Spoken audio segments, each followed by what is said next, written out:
Hello everyone. Math Wizards welcome you to their channel and this video. In this video, we would be explaining the method of multiplication of decimal numbers. This method would be building upon the concepts of addition of decimals, basics of multiplication, and that of division. So do check them out before going ahead with this. We have given the links to those videos in the description below. Make sure you have practiced a lot of problems on addition and are confident with it before proceeding ahead with this video.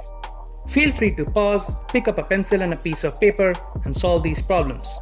We will show the answers in a short while. As you would have already guessed, to multiply larger numbers, it's important to be quick and confident with the smaller ones first. Multiplication tables are a handy tool to help one with this. They tell us what is the product of two numbers in a grid. This particular multiplication table allows one to read the product of any two natural numbers less than or equal to 20. It may look complicated, but it's very easy to read it. For example, we can read the product of 3 and 5 in two ways, the result of which is 15. Feel free to take some time to read the product of different pairs of numbers from this table.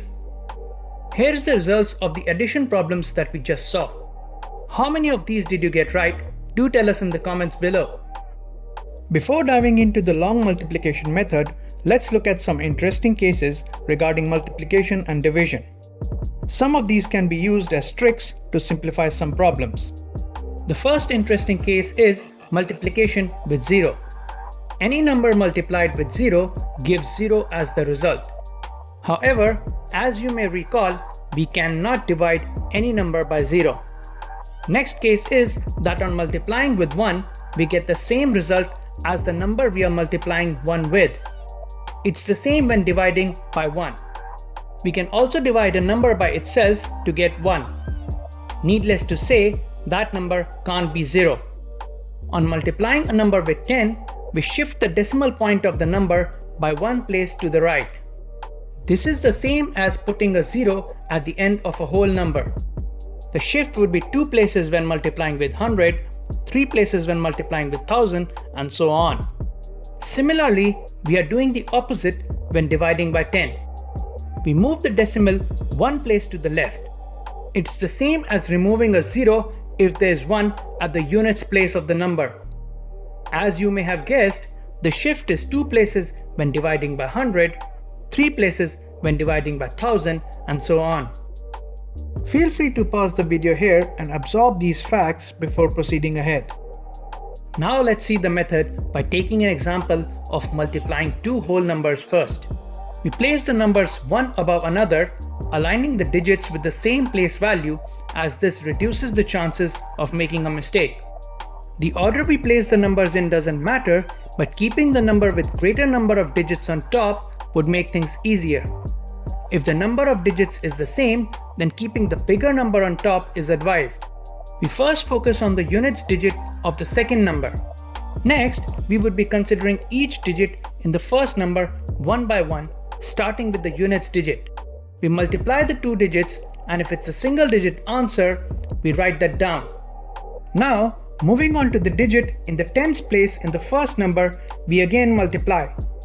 This time, there's more than one digit as the result, so we follow the same procedure as we did for addition. We keep the units digit and carry over the rest to the next higher place value. This will be added with the product we obtain for that place value. We now multiply with the hundreds digit and add the carry to it to get the result of 14 in this case. Make sure to cancel the carry in order to avoid confusion with any future carry that we may get at this place value. As we have considered all the digits of the first number, we don't necessarily need to carry over the tens digit. We would now repeat this process with the tens digit of the second number, but before we start the calculations, we first need to write a 0 at the units place. Now we can repeat the process we did with the units digit, with carrying over numbers whenever we get a double-digit product. Observing the pattern, it's easy to see that if we had another digit to the left of 6, we would need to add 2 zeros before we multiply that number with each digit in the first number. Once we are finished with all the digits in the second number, we now add all the intermediate results to get 23808 as the final result. Let's now see how this method actually works. We break down 372 into 300 plus 70 plus 2 and 64 into 60 plus 4. First, we multiply 4 and 2 to get 8. Next, we have to multiply 70 and 4 and add to the 8, but you would recall that we had multiplied 7 with 4 instead and did not place its digits in their proper places. We had shifted that result by one place to the left.